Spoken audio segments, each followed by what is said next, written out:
that kind of puts us where we are today. And I guess I'm trying to figure out, like, what do I do next? How do I play this? I don't like playing games, but I also understand it's a little bit of a poker game to get to the end, and I want to know how to get to my end. Mm-hmm. So thank you for that, and I hear you're getting a bit emotional about it. What are the feelings around it? The real feelings, not the intellectualization of it, but your real feelings. I don't want to lose him. Mm-hmm. He makes me feel good when I'm with him. I think I do the same for him. I mean, he's gotten emotional with me multiple times, and it's something that I like about him. I like that he is willing to be, he is that kind of sensitive person, but I mean, I don't want to lose him. So I want to figure out how to get to the end, because I do care a lot about him. He's a good person. And I'm hearing that you can get there, but it's going to be a different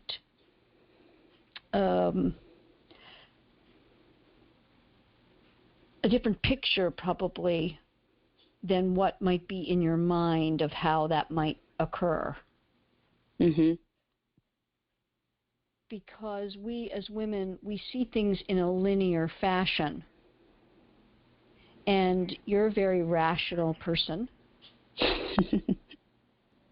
And you have laid it out for him in a very rational way. He loves that about you. He loves so much about you. But unfortunately, we don't win by laying things out in a rational way and by being an awesome woman, believe it or not. Mm-hmm. And I think you probably know that, ergo this call with me, correct? Yeah.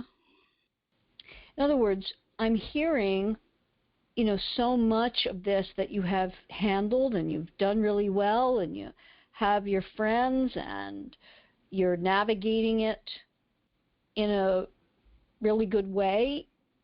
What was your inner knowing that said, I need something else that I'm not quite putting my finger on? When we didn't speak for a few days, when he went silent. That really bothers me. It was shocking to you, I assume. Considering the time that we had spent together recently, absolutely. Mm-hmm. I did not understand how or why. And he didn't really give you a decent explanation for it. No. Because he really doesn't understand to a degree that he could actually verbalize it. And that comes from him feeling, the way he has explained to you, that he's a failure in relationships. Which, yes, you pegged it correctly. What a shame that he should feel that. That's the black and white of the male brain with this kind of thing. Right. Mm-hmm. And it's maddening. It's totally maddening. But we can't change the existing reality of the male brain regarding relationships. It is black and white. So there's a lot to unpack here, and I want to do that in terms of what will need to be tweaked here for you to succeed and go the distance. And it is going to be quite a bit different than you might think. Here's the good news. I believe you have a great chance of it if you do it in this kind of upside down way, so to speak, or certainly not a way that we would think in a linear fashion. One step leads to the next, to the next, to the next, and we get the reward for the hard work. We actually do the hard work, and then, boom, the reward comes. And I also want to get to any of your questions. And I also want to hear a little bit more about you. So I want to get all that. I want to hear all that, and we're going to do that. And then I'm going to give you, Renee, what I feel will be seriously helpful in not just having you go the distance, but what you do right here and now. So we're going to do that in a moment when we come back. If you've been listening to Make Him Wonder, I know you're ready for an amazing opportunity to make the rest of this year your best ever. It's why I'm so excited to announce my 80/20 Wonder Club. That's right. Set to launch later this summer, the 80/20 Wonder Club is an exclusive club for Make Him Wonder women to get all new episodes and members-only content.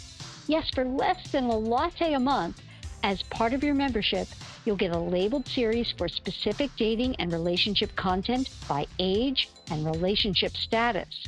And no more waiting. As soon as the podcast drops, it's yours. You get never-before access to me to ask questions and have a multimedia library of material at your fingertips. There's so much more to come. While it's always important to make any man wonder, you won't want to miss this amazing opportunity so you know just what to do in any dating and romantic situation. As my 80th episode nears, be sure to listen for more so you don't miss out on being part of the 80/20 Wonder Club. So we're back with Renee, and we are talking about her situation with Robert, where she goes from here, how she can go the distance in this relationship and get what it is that she desires and deserves. And I had asked you before the break, Renee, about your previous history, because that's always of interest to me and how I could best help you. So tell me a little bit about your background and how you got to being nearing your 50-year-old mark, and what your relationships have been to date. My first relationship, long-term relationship that was 7 years, resulted in being married for 3 years. And he turned out to be abusive. He laid his hands on me. He also kind of tore me down, let's just say self-esteem, self-confidence-wise, because I realized he had none of that. Unfortunately, I kind of equate that marriage in the end to the movie Sleeping with the Enemy. And I knew the day that I married him that I was going to be figuring out up until a certain point in time how I was going to get out of it. Mm. But being young and dumb, I thought certain things would fix things, like getting married, getting a house. They did not. And he was sort of an escape from the clutches of what I thought I had as a very loving mother, but very controlling at the same time. And I don't want to say that it was part of like me being rebellious, but he was an escape. I think that I honestly sit here today and can say that I loved him as a person, but I don't think I was honestly ever in love with him. I knew I was never going to allow myself to have children with him, because at some point in times I was terrified of him. I was afraid of him. And there were times where I may have even fought back because it made me feel better that I wasn't just letting somebody beat on me. And he came from parents where the father had done that to his mother a few times, and he actually had his hands laid on to him by his father. So for him, it seemed to me like it was a learned behavior for him. I divorced him. I honestly have maybe spoke to him once since the divorce was final in 2002, 2003. And shortly thereafter, I met another guy who I fell head over heels for. I was in love with him. I wound up moving in with him. I wound up thinking, I'm in love with this man. He's going to be the father of my children. My family adored him. His family adored me. This is going to be great. We had a great group of friends around us. Certainly had a great physical relationship. And then around year 2 of the relationship, shortly thereafter, and I had an engagement ring picked out at the store. That's how serious it was. But about 2 years after, the sex started dying off. I paid all the bills in the house, and that was back in the day when you got the detail of what phone numbers are being called on your cell phone bill and your toll tags and where you go and stuff. And I noticed some things, and I asked him about them, and he denied and denied and denied. And I kept asking, and I said, you need to choose. You need to choose her, or you need to choose me. And he wound up cheating on me for about a year and put me, actually, in some aspect, had me convinced that it was my fault that he went and cheated on me. Mm-hmm.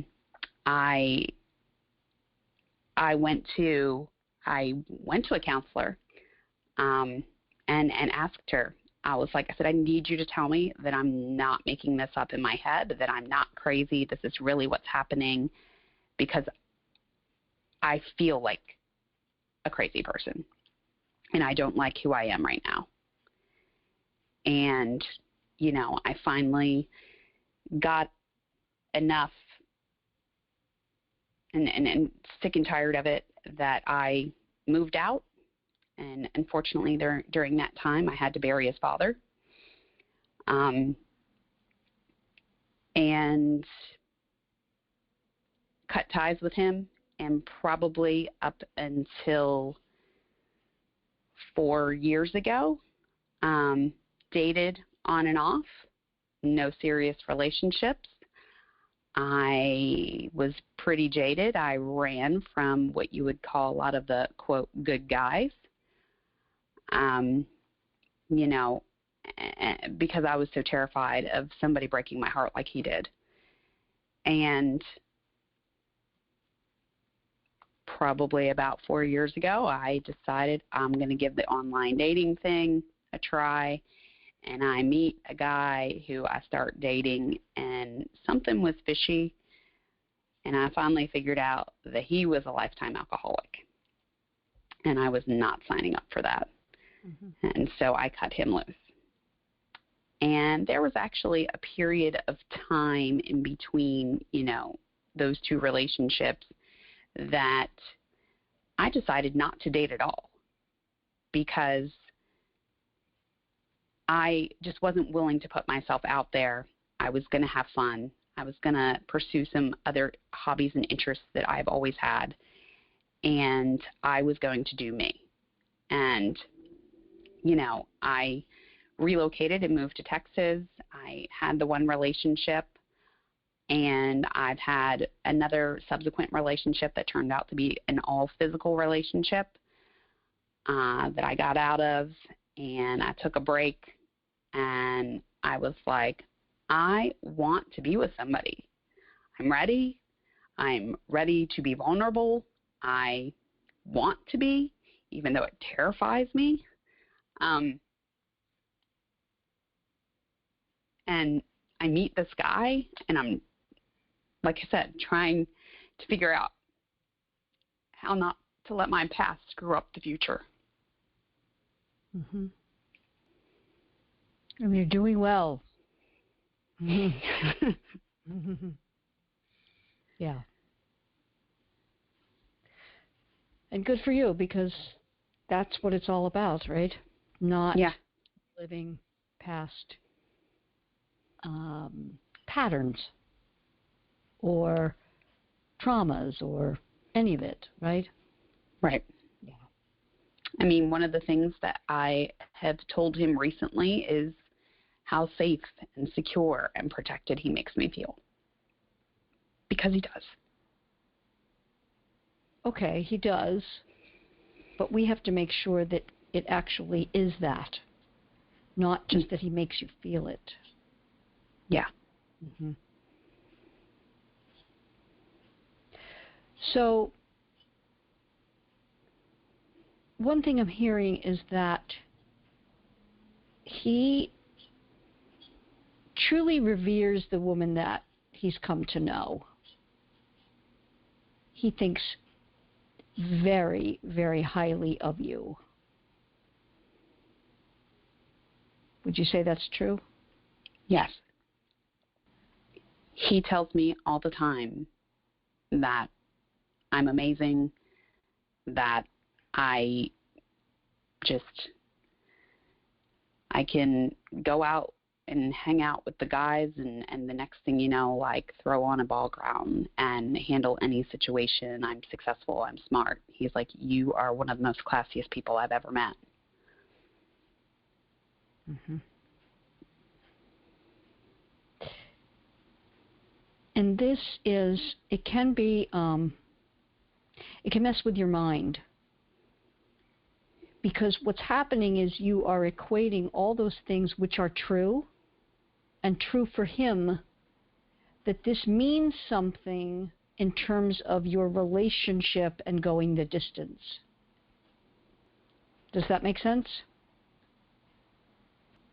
That you're saying that I am viewing how he sees me as terms for the relationship to go forward.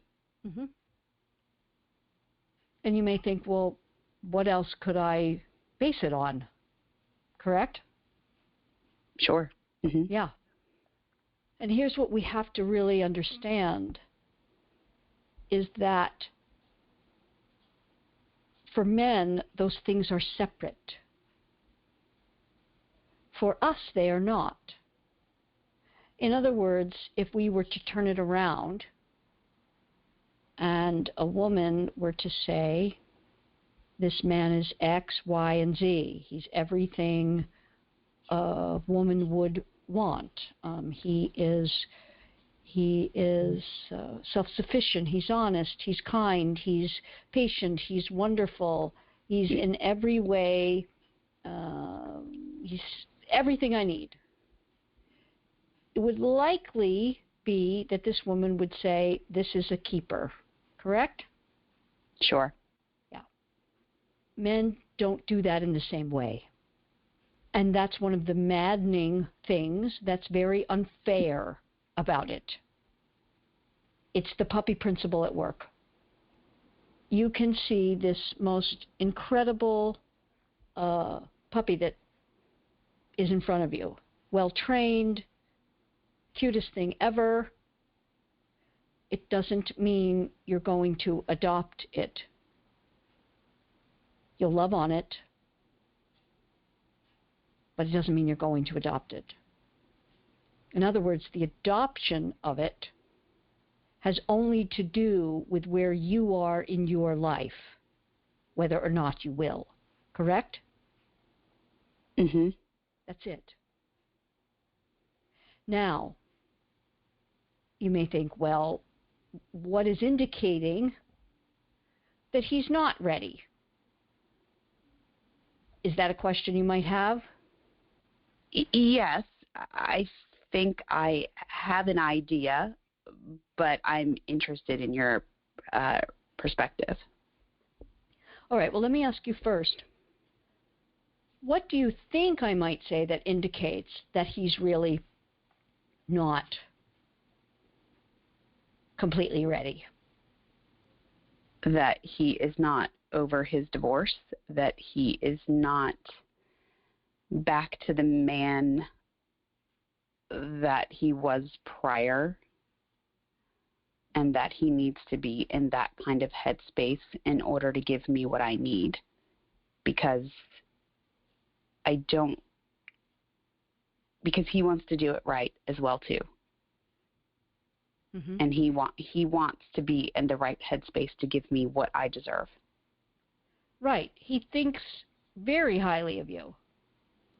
So much so that he questions if he's good enough for you. And that's a really good guy.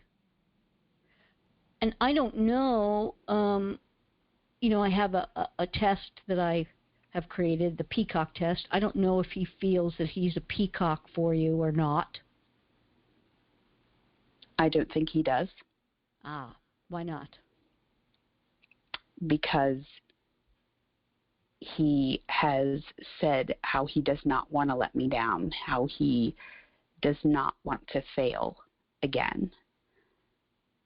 And I think he is still reeling from the fact that he does still feel like even though he has said that he feels more validated about the divorce decision that he made, that he still feels like he failed at the relationship. Mm-hmm. And he does not want to fail in another one, mm-hmm. or fail his children at the same time. Mm-hmm. Because his children, are on they're on a pedestal. I mean, they're very important to him. And he has a very good, open, honest relationship with them, which I think is fantastic. So what happens generally when we're recognizing, which I hear that you are, that he does not feel in this place of being the peacock, meaning the bird, for those of you who don't understand the reference, the male peacock is the one with the beautiful plumes, and the female is just a brown bird that doesn't have those beautiful feathers. And in the wild, generally it's the male of a species that is the most beautiful. The robins, the red ones are the males, the brown ones are the females. It is to attract the female in the species. And men want to be the peacock for their woman and the one that they love. You see, Renee, there's no question here that he loves you. There is no question. Not in any way, shape, or form. But you're doing what women do, we all do. Very, very hard for us to separate them. But that love equals capacity, ability, commitment to, intention to, in any way to secure a relationship and commit to it. To adopt the pretty puppy. And if we just stay within the puppy principle, we understand no matter how much we love a puppy, we will not commit to what we know is adoption, being responsible to and for the beautiful little creature. So that's the issue that you are unfortunately dealing with. And there's a lot that you will need to do, and this is not going to turn around overnight. And this will not turn around via discussion with him about it. Any discussion will more solidify his position. Okay. Yeah. This is such a hard place to be. Oh, my goodness. Yeah. I really feel for you because it is, there's nary a more difficult place to be with a man that you know loves you. Not only do you feel it, he's said it. And then it's crazy making because he goes and ghosts you for a couple of days and then comes back and says, how would you feel if I date someone else? Mhm. It's maddening. Mhm. Yes. There's a big misstep here, though, that we have to be careful about making. When we're sleeping with someone and don't call ourselves the girlfriend and don't take ownership of that, guess what happens? It puts us in second category more so than we want to be. Do you know what I mean by that? Yeah, I think so. Yes. For those of you who don't, it's Freud's Madonna-whore dichotomy. Mm-hmm. And very important that we show any man that we're with that, no, I'm in first category. And if you don't want to give me my due of being in that category, then I won't be with you at all. You see? Mhm. He's desperately trying to keep you there by saying, let's table sex. To keep me in the first category. That's right. But if you continue down this road, it's not going to bode very well for you, in my book. That's my opinion. Meaning, if you continue to see him, you've stepped backwards and you've shown him, I'm willing to step backwards. I'm willing to accept the no girlfriend nomenclature. I'm willing to see you and not have sex. Now that may seem like, well, isn't that first category? No. It's that if you want to step back because you're unclear about where I fit in your life and the status you will give me, then, okay, goodbye. Black and white. You see? Mhm. And that just sucks. Right? Yeah. Totally sucks. However, there's no other way to win at it. Because if you continue down this road, he will revere and revere you more and more, but devalue everything related to you in the relationship and go sleep with someone else in second category and start really acting up, so to speak, and ghost and do more of what he has done that has been hurtful and harmful. Bless his heart. Doesn't mean to. This is a good guy.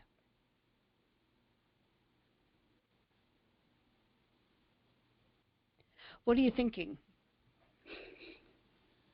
I was wondering if you were going to tell me to walk away. It's not just walking away. It's how you walk away that actually has you winning in the end. It's strategic. And I have to tell you, with all the women that I work with, and I just had another engagement this week, and exactly this scenario.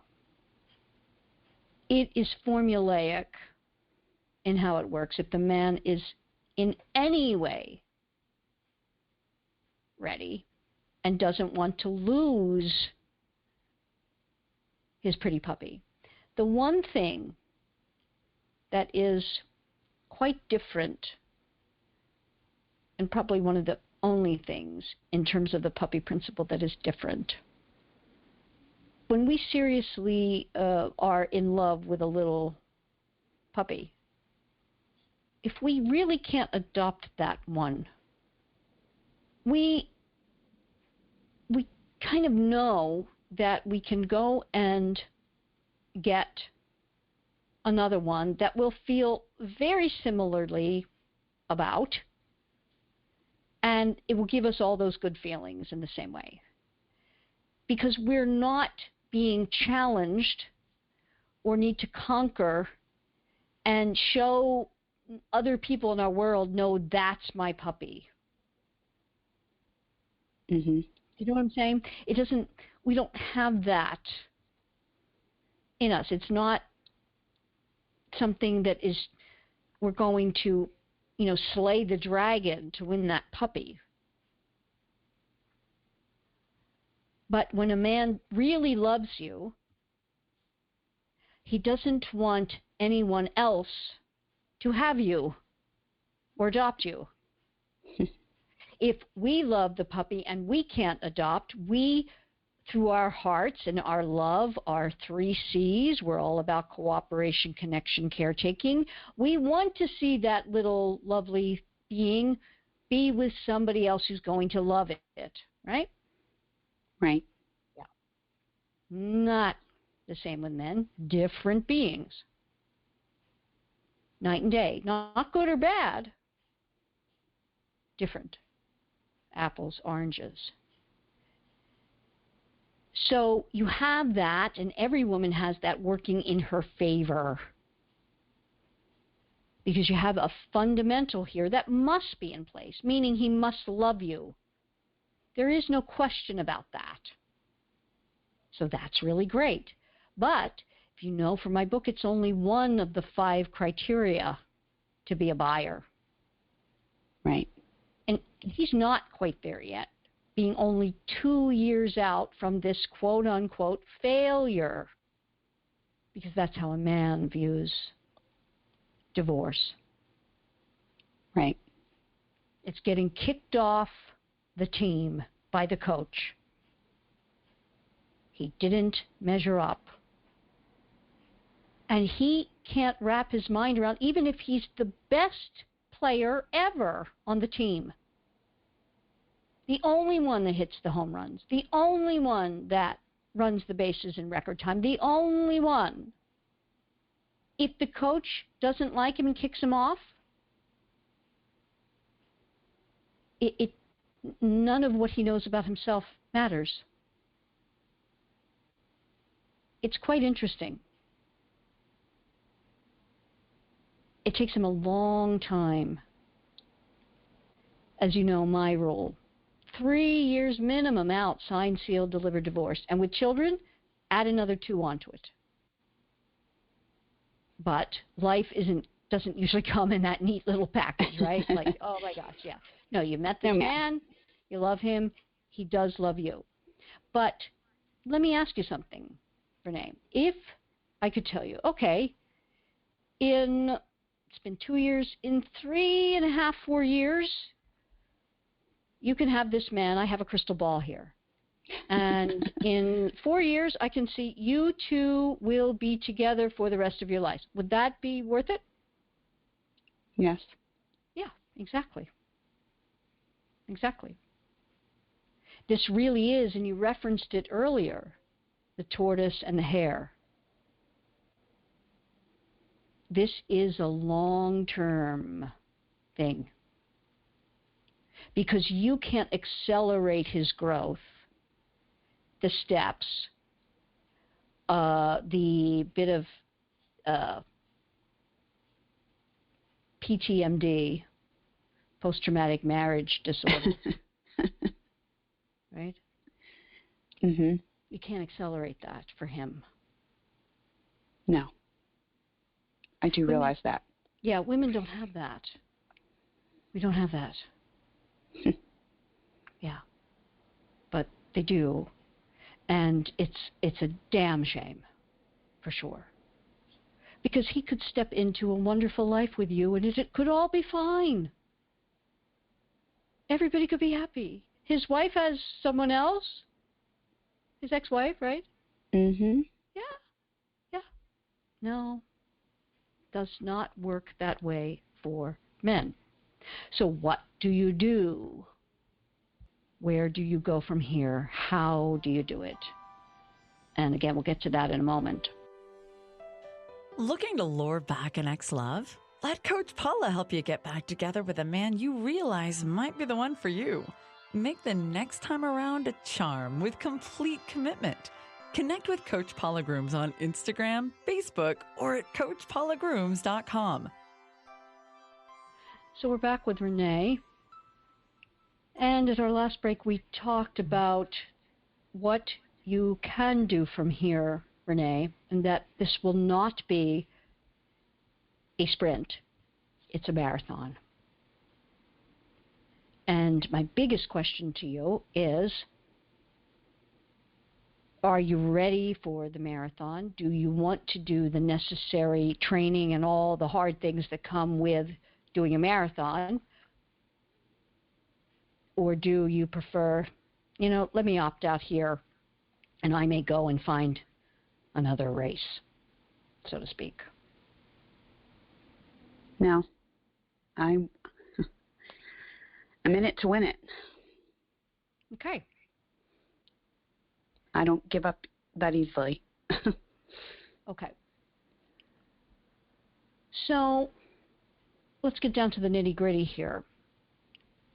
You're discussing with him the last time you had a 2-hour phone call, and what terms, if any, did you come to? What decisions did you guys make? Where do you think things are right now?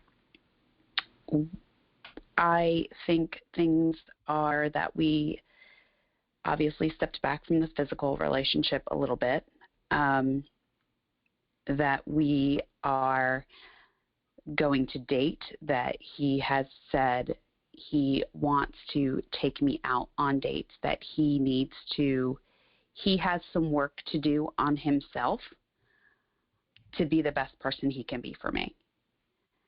And that could we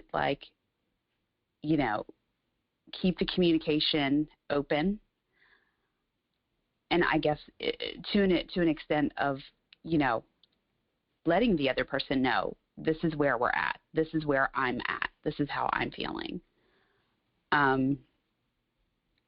Because he does value the commitment and the bond and the responsibility of what comes with that kind of relationship and loving someone. And,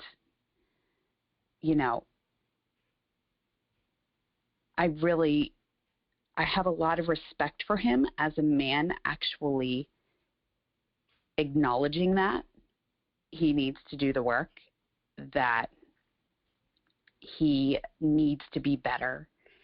He wants to be better because that's what I deserve. And I know it's going to take time. I don't want to lose this person. Okay. So I'm going to throw a huge bucket of cold water on this.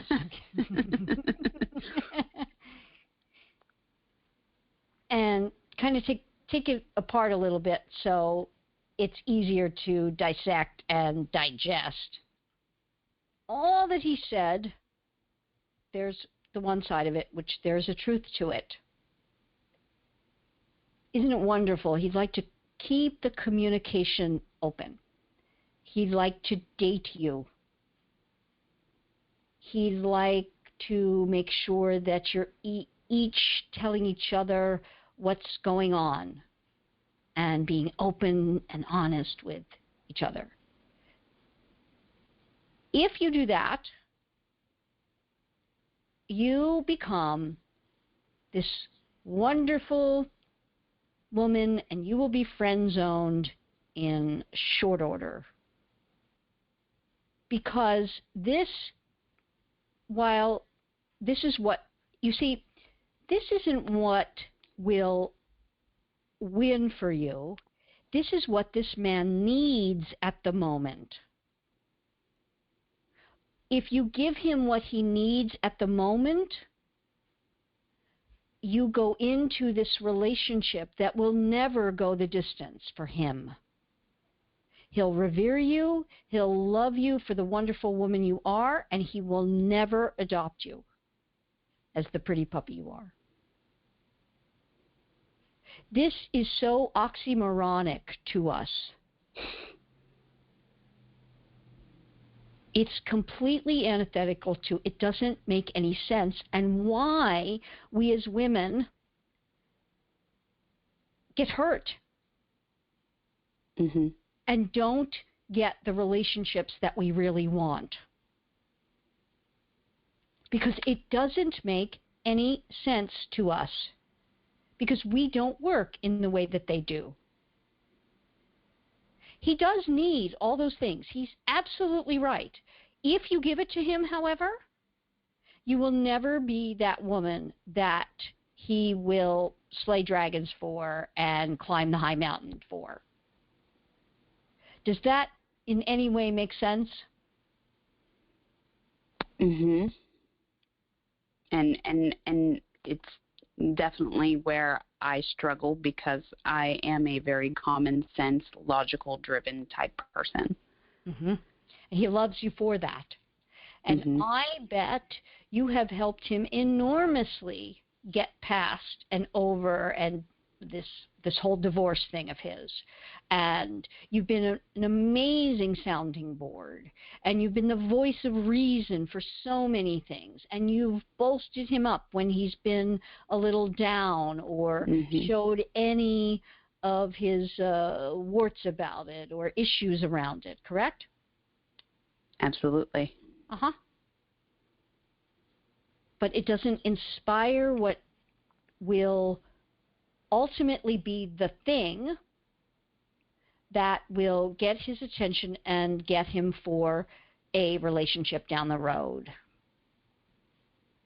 And this is what is so really just upside down about it, really wrong about it in my book. But it is what it is, and we can't change an existing reality. And with everyone I work with, and when it's done, it works like a charm. It's amazing how it works, and many times in such a faster way than I could ever imagine. And it can, but you must do it, and you must do it 100%, or it fails. And it will be one of the hardest things you will ever do. This is my lure him in strategy and my lure him in program, because it is the actual not having what he needs that inspires him to have it. I'm going to say that again because it's so important. It's actually not having what he needs that inspires him to have it. He must get into the feelings deeply of not having what he needs, and perhaps never having what he needs, and perhaps losing what he needs to a challenger because he wasn't the man that he needed to be at the time. It actually makes him the man he needs to be to have it and go get it. This is psychologically based. It's the foundational thing about men that is born in them. It's in their reptilian brain. It's why we have succeeded as a species when we weren't meant to. We're a creature that shouldn't even be out in the sun in our environment. We're a creature that, we're ill-equipped to hunt other creatures for food. In the sea, on the land, in every way, shape, or form. But the male of the species with their 3 C's of them, they said, we can do it. And this is deeply in them in everything they go about in life. So, if you want to win here, you can.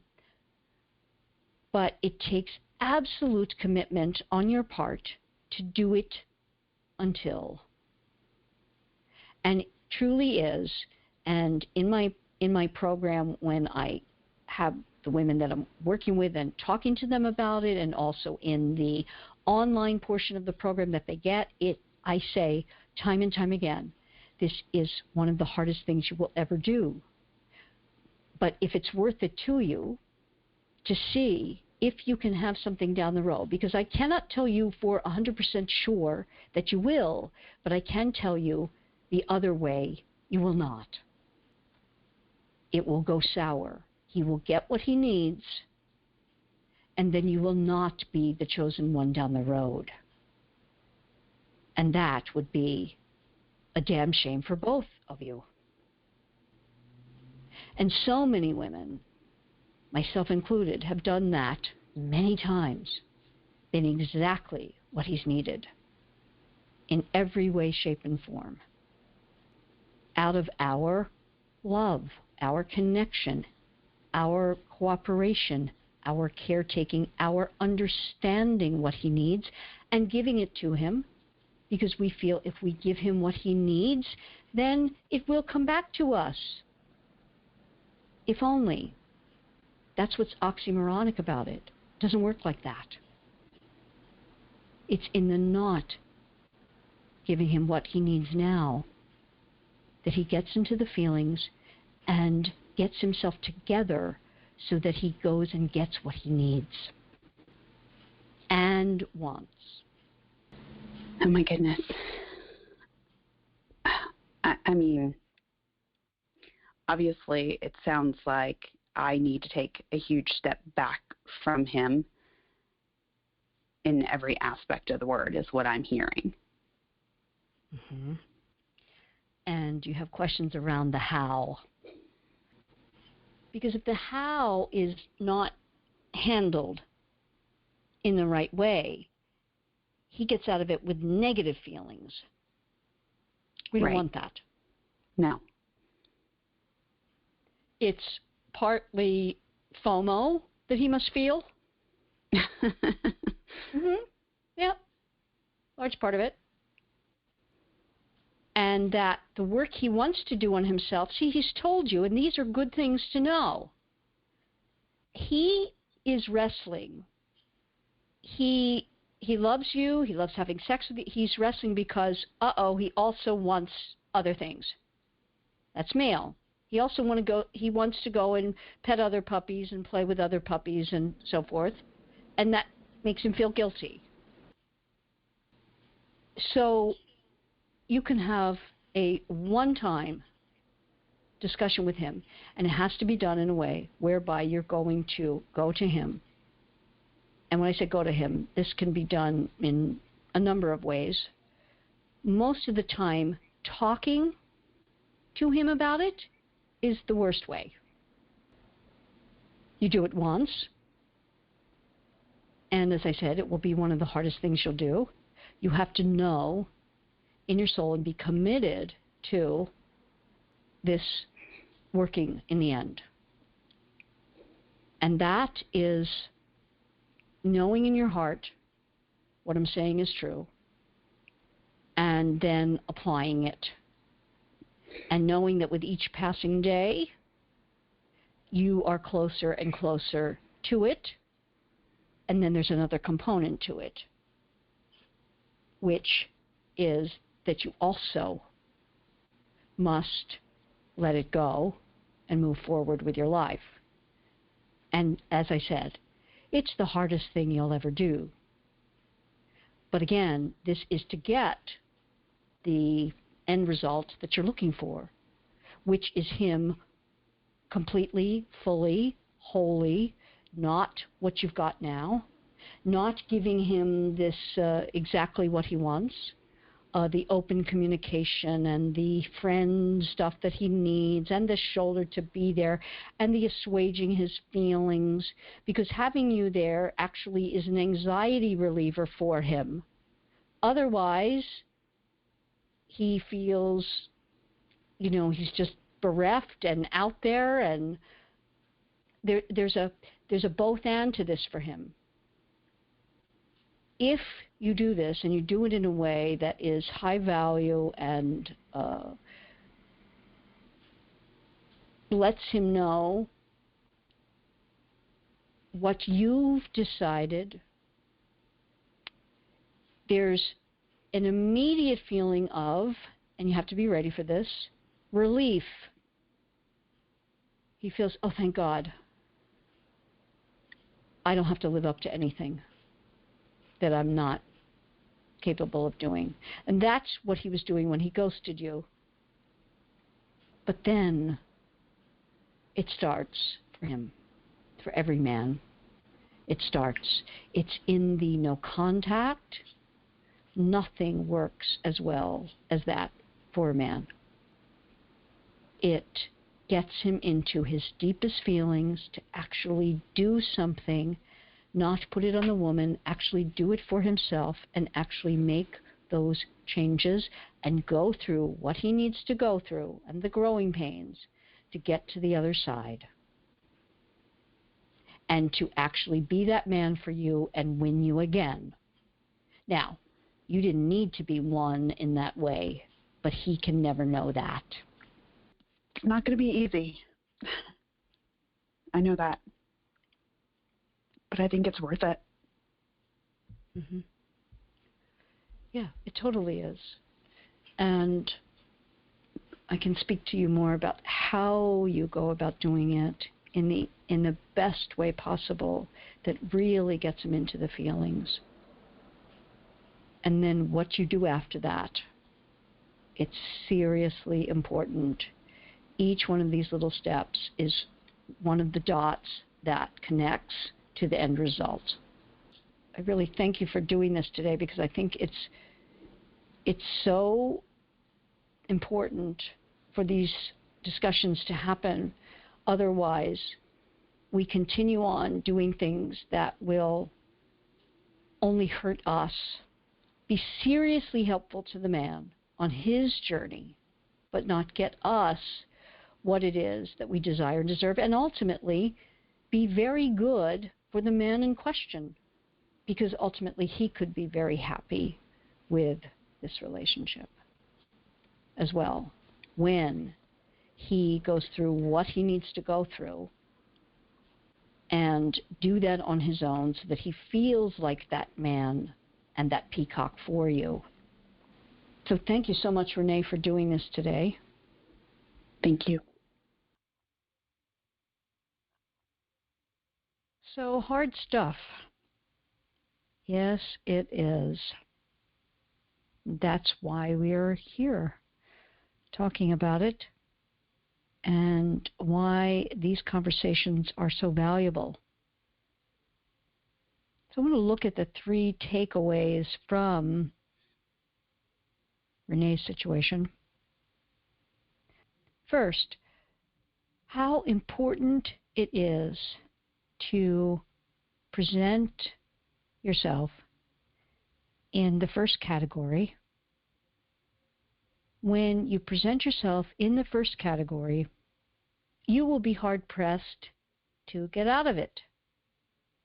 And you will guide the man to knowing, trusting, and relating to you from that category.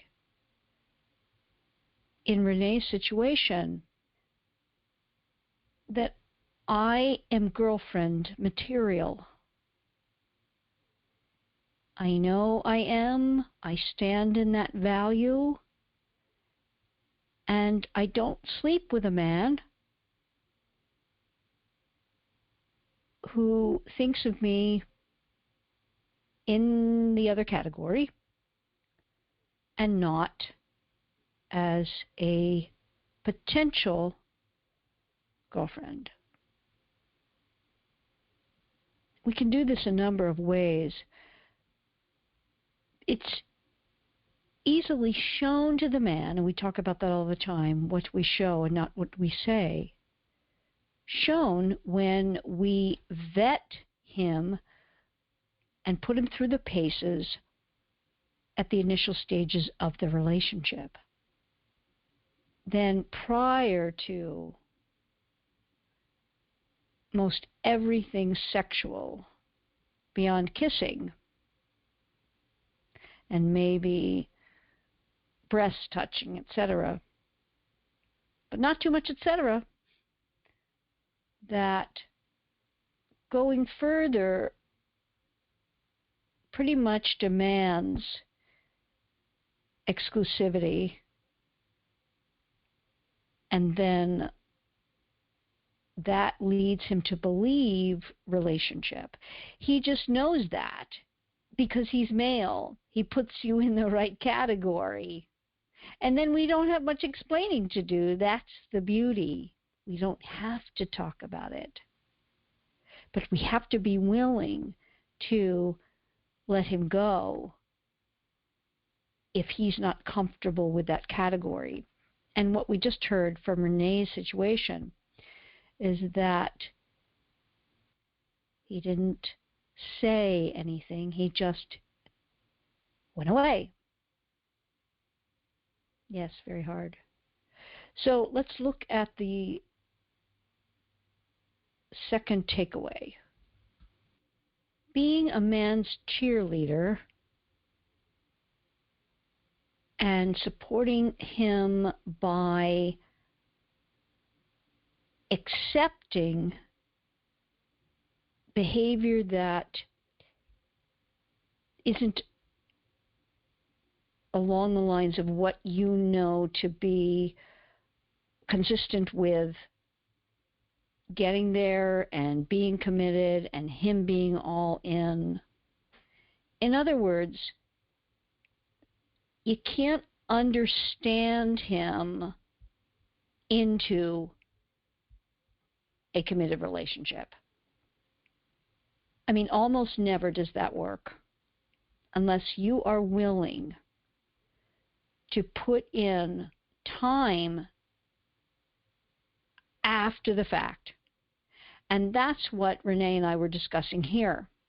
In other words, there comes a point, which Renee is at right now, where she has to say, okay, I see you're not there. While I understand it, I don't accept it for myself, vis-a-vis taking myself off the market, being there for you, and not getting what it is that I desire and deserve. Now, you don't say it that way. You say it like we talked about with Renee, which is just, I understand where you are. I accept what you're saying, but I can no longer be in this given that. If you do anything less, he will certainly value your good counsel, your support, your friendship, your companionship, everything about you. But it doesn't do you any favors in terms of him actually staying and desiring you. That's the oxymoronic thing about it.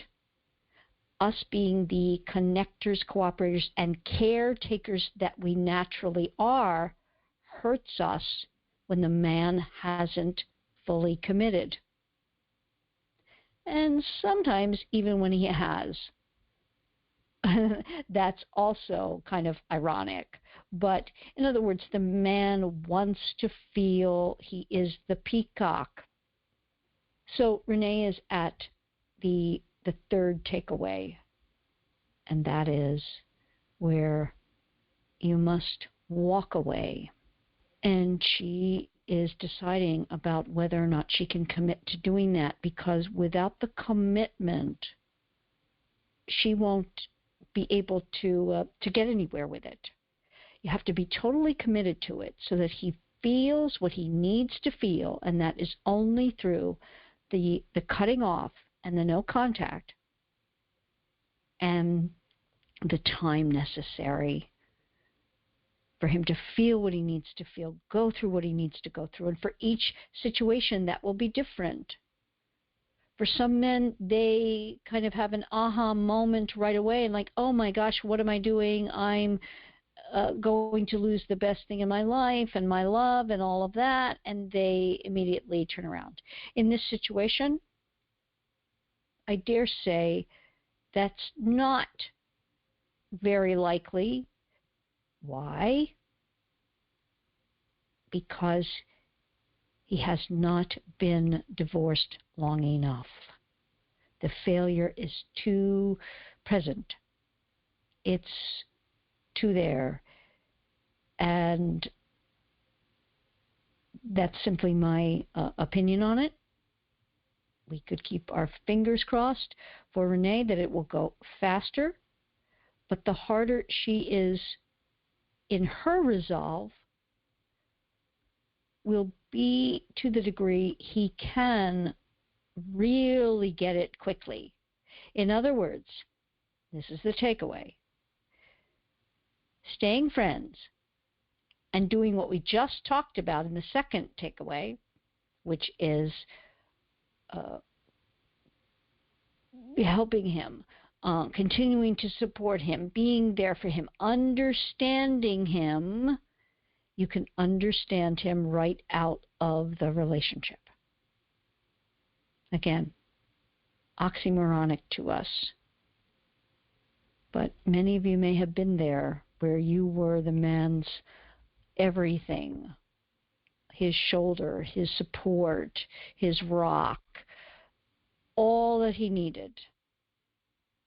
And then he didn't want it anymore or couldn't commit, and he doesn't know why, because yes, he loves you, but the feeling he needs, the desire, the wondering, it's not there. And so maddening to us, and could it just be easier? Yep, very, very hard. But when we commit to what works, we have the best chance.